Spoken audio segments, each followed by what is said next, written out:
Seja bem-vindo mais uma vez ao programa Conexão Ciência da TV Unifev. Eu sou o Michael Mello e hoje nós vamos falar sobre um assunto que é interessantíssimo, né? Mas antes vocês têm que ver aqui, né? Hoje me colocaram aqui no laboratório do Tony Stark, do Avengers, né? Vocês que já assistiram o filme sabem que esse laboratório tem muitas tecnologias e eu vou simplesmente pegar uma tecnologia aqui para a gente ir para um mundo extremamente pequeno. E sabe qual é esse mundo? É o mundo subatômico do Homem-Formiga. Tá? Então eu peguei esse dispositivo e nós vamos agora para o mundo subatômico. Vamos lá!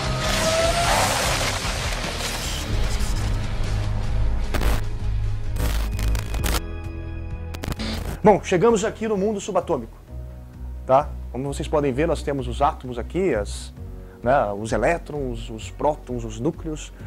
E agora, nesse mundo subatômico, nós vamos chamar um entrevistado que vai falar conosco sobre a física quântica, tá certo? Sobre a mecânica quântica. E agora eu chamo o nosso entrevistado, né, que é o Felipe Santana. Felipe Santana é estudante de doutorado em física da matéria condensada, né, em física teórica da Universidade de São Paulo. E ele vai discutir esse assunto com a gente hoje. Por favor, entre, Felipe.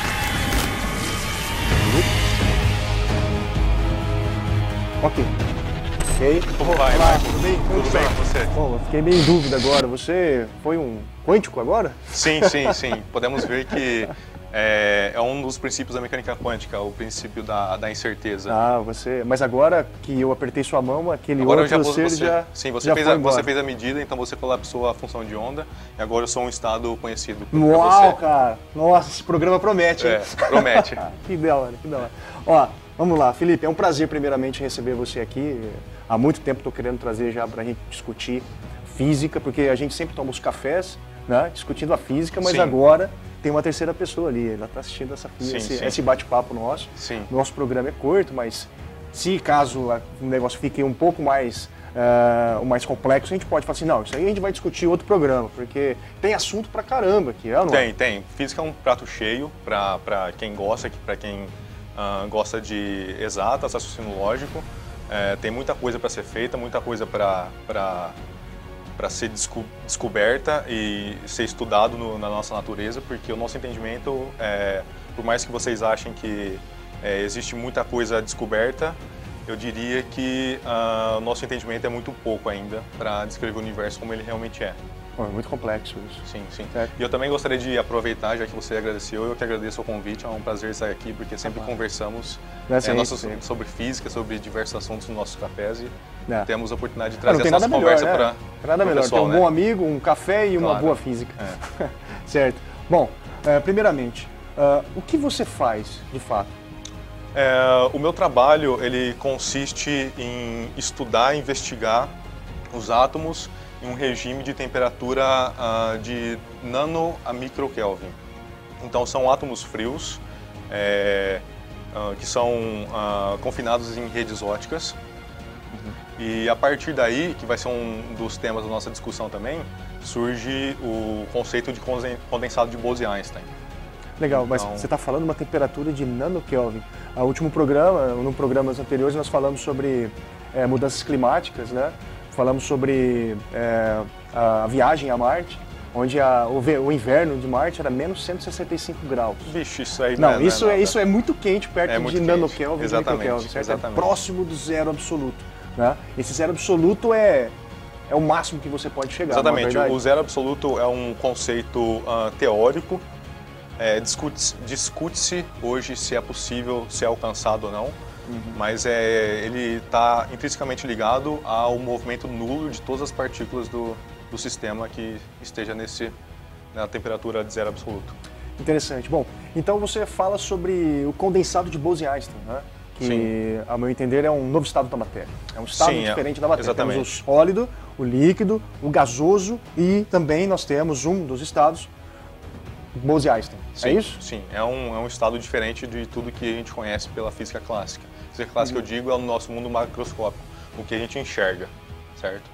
Então, esse estado é um estado diferente, é um estado Você quântico. diria que é a manifestação quântica, né? É a manifestação do mundo quântico macroscopicamente. Exatamente.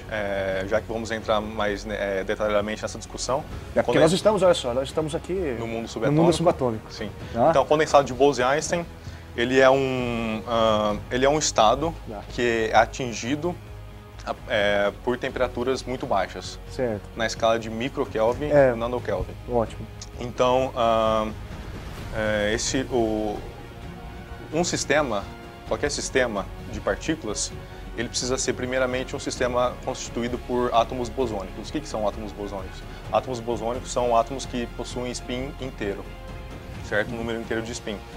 E a partir disso, a gente pode entrar mais detalhadamente em mecânica quântica, porque é importante ter uma discussão primeiro de mecânica quântica para saber quais são os pilares que descrevem o condensado de Bose-Einstein. Mas, trocando em miúdos, para essa introdução, o condensado ele precisa ser formado por átomos bosônicos, porque eles precisam estar no mesmo estado quântico, eles precisam estar colapsar para a mesma função de onda, certo? E eles são atingidos em temperaturas baixas porque tem o conceito de que toda partícula ela pode ser descrita como um comprimento de onda de de Broglie. Foi um físico francês que formulou no final do primeiro quarto do século XX essa teoria e que podemos ver aqui a fórmula do comprimento de onda de de Broglie. Ela é inversamente proporcional ao momento de uma partícula. Então, quanto menor o momento, maior esse comprimento de onda. Ótimo. Certo. Mas, Werner, vamos simplesmente retomar aqui, que eu tenho certeza que o cara de casa já abriu umas 2 cervejas e ele tá perguntando, o que é isso, cara? O que é isso? Se ele não abrir uma pinga... Então... Tem que abrir, né? Tem que abrir. Cara, isso aí, logicamente, a gente está conversando e eu entendo tudo que você está falando, mas geralmente o pessoal de casa não vai entender o que você está falando. Nós temos que ir um pouco devagar com isso. Você tem que introduzir devagar nele, certo? Tá bom. Então, assim, deixa eu te fazer uma pergunta. A física clássica já não consegue descrever o condensado de Bose-Einstein. O condensado de Bose-Einstein é um estado da matéria, não é descrita mais pela física clássica. Aquela física clássica mesma que na escolinha, né, nós aprendemos, né, lá na disciplina de física, que todo mundo deve adorar. Nossa, eu adorava física. Tirava e aprendeu 10, né? lá as leis de Newton. Sim. As leis de Newton, nossa, qual é a primeira lei de Newton? Exatamente. Né? Geralmente eles só lembram dessa. Sim, é da primeira só, né? Não é só a primeira. Mas assim, a mecânica quântica é totalmente diferente. Sim. Por quê? Porque ela vai exatamente descrever aquele mundo, né, aquela escala microscópica que as leis de Newton, a física clássica, não consegue mais descrever. É isso, né? Porque até então nós não temos o conceito de função de onda, não temos um conceito de ondas de matéria em física clássica. Não temos. Não é? Exatamente. Bom, como que seria a descrição então de uma mecânica quântica, a física quântica? Como ela surgiu nesse caso? A mecânica quântica surge no começo do século XX e o primeiro pilar na qual ela é sustentada é a teoria de Planck e de Einstein, porque no começo do século, Planck ele estava investigando o conceito de radiação de corpo negro. O que é radiação de corpo negro? Radiação de corpo negro é a radiação emitida, a energia emitida em função da temperatura que esse corpo se encontra. Podemos dizer que o Sol é um corpo negro? Sim. Você é um corpo negro. Muito obrigado. Eu sou um corpo negro. Sim. Muito obrigado para mim também. Somos os corpos negros. Sim, okay. Sim. Exatamente. Então ele estava ele estava investigando esse fenômeno e ele chegou à conclusão que a teoria clássica do eletromagnetismo de Maxwell era incapaz de explicar esse fenômeno. Tá. Então, esse fenômeno, na verdade, que até então eles tentavam explicar que a energia emitida pelo corpo negro era contínua e, no caso, exatamente, o que mais se ajustava às equações, né, exatamente, era a emissão discreta, isso, ou seja, quantizada em pequenos exatamente, pacotes de energia. Por isso que vem a palavra quântica. Exatamente. A palavra vem dessa descrição quântica da energia. Então, Planck postulou que a energia ela só poderia ser descrita com pacotes inteiros de Hni. A gente pode ver aqui a fórmula de Planck, que é E igual a Hni. Então, H é o quê? H é a constante, de Planck. Foi chamado de constante de Planck. E Ni é a letra grega que descreve a frequência da onda eletromagnética. Então, Legal. a energia de uma onda eletromagnética, ela é quantizada com pacotes inteiros desse Isto HNI. é, nós podemos aqui introduzir, vamos introduzir aqui o N. Exatamente, Certo? o O N é o número de inteiro. pacotes. Exatamente. Exato. Isso mais tarde, depois só com Einstein, que Isso. ele descreveu que, na verdade, esses pequenos pacotes de energia vieram a ser chamados de quanta. Quanta de luz. Né? Aí mais pra frente, Isso, fótons. exatamente. E foi exatamente por esse trabalho de Einstein que ele ganhou, foi laureado com o Prêmio Nobel. Então, contrariamente do que muita gente acha, que a teoria mais famosa dele, que é a teoria da relatividade geral, ele não foi laureado com o Prêmio Nobel por essa teoria, mas pelo efeito fotoelétrico. Poderia ganhar novamente agora com as ondas Sim, gravitacionais. uma vez que ele foi descoberto, se ele estivesse vivo, com certeza ele ganharia. Então, era um cara que merecia mais de 2, 3 prêmios Nobel, não é? Sim, sim. E aí ele generalizou essa teoria de Planck para o efeito fotoelétrico, porque o efeito fotoelétrico é a emissão de elétrons a partir de incidência de luz em um material. Então ele não estava conseguindo explicar por que acontecia, mas existe com a um corte na frequência, né? Exatamente. Não importava qual era a intensidade da luz, o que importava simplesmente era a frequência. Exatamente. Não é? Exatamente. Que era simplesmente como essa equação aqui consegue nos descrever, né? Que é a energia que corte depende da frequência que você está aplicando no material. Que na verdade esse material, que é um metal, né, tinha uma função trabalho, ou seja, a energia mínima necessária para que houvesse a emissão de um elétron que saísse na superfície do metal. Né? Conforme a gente pode mostrar nessa figura, né, um efeito fotoelétrico acontecendo. Né? O pessoal de casa aí vai entender um pouco melhor, logicamente, se tiver alguma pergunta, eles vão mandar para as perguntas na página e podemos responder. Exatamente. Certo. Então esse foi o primeiro pilar no qual a mecânica quântica é construída. Veio a partir da necessidade de explicar a radiação de corpo negro, e com Einstein também explicando o efeito fotoelétrico. Legal. E a partir daí podemos chegar na dualidade onda-partícula. O que seria esse negócio de dualidade onda-partícula? Então, a dualidade onda-partícula quer dizer que em determinados momentos uma partícula pode se comportar como onda e uma onda pode se comportar como uma partícula. A gente já descreveu que uma onda pode se comportar como uma partícula, com um efeito fotoelétrico, com a quantização da energia, certo? Certo. Que seria uma discretização da onda eletromagnética, certo? Que é chamado dos quantas de luz, que são os fótons, que são partículas de luz, com energia HNI, certo? Agora, existe o experimento de Young, da dupla fenda de Young, quando você incide uma onda eletromagnética, existe um padrão de difração, de interferência entre as ondas eletromagnéticas, que é esse padrão aqui. Se você mudar a fonte, em vez de incidir ondas eletromagnéticas, incidir um feixe de elétrons, o padrão de difração vai ser exatamente igual ao de ondas.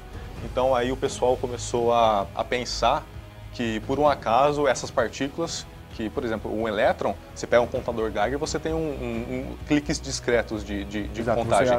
Você não tem uma contagem contínua. Então eles são partículas discretas, certo? Só que eles têm essa propriedade ondular também em relação, em contrapartida da natureza deles serem partículas. Legal. Nós estamos aqui falando sobre a mecânica quântica, mas existe, logicamente, vários outros autores que contribuíram, vários outros cientistas que contribuíram muito para a formulação da mecânica quântica. Nós falamos agora de Einstein, falamos de de Broglie, mas existem outros, né? Como, por exemplo, Heisenberg. Né? Não é do Breaking Bad, mas... não é esse aqui. Não é o do Chapeuzinho, mas é outro. Werner Heisenberg, Paul Dirac, Walling... Schrödinger, desculpa. Evelyn Schrödinger. Tá? Que na verdade... Paul Dirac, exatamente. Então, assim, a matéria, logicamente, quando está no estado microscópio, bem no estado quântico, no mundo quântico, ela é descrita, então, não pela equação de Newton, mas agora pela equação de Schrödinger, que é a que nós podemos observar aqui nessa equação. Sim, né? Que é IH cortado, derivada temporal da uma função de onda, e igual a derivada segunda da função de onda. Exatamente. Essa é a equação que vai descrever, então, a evolução temporal e a espacial também, né? Das funções de ondas, que as funções de ondas que descrevem agora os estados da matéria, os estados das partículas quânticas, é isso, né? Isso mesmo. Então, podemos ver pela equação de Schrödinger, o psi, a letra grega psi, ela é chamada de função de onda, porque essa equação é uma equação característica de onda, uma onda clássica, que a característica principal dela é uma derivada, a primeira derivada espacial e uma segunda derivada, uma primeira derivada temporal e a segunda derivada espacial. Parcial. Ok. Bom, certo. Tá muito interessante isso aqui. Nós podemos na verdade, fazer um outro programa simplesmente para resolver um problema, né, utilizando essa equação. Mas assim, nós não temos esse tempo aqui hoje. É simplesmente para mostrar para o telespectador que existe esse negócio e realmente é um pouco mais complexo do que a gente imagina. Certo? Mas aí as interpretações depois nós vamos deixar para o próximo bloco. Agora nós vamos para um rápido intervalo, né, e voltamos já com mais Conexão Ciência. Até mais.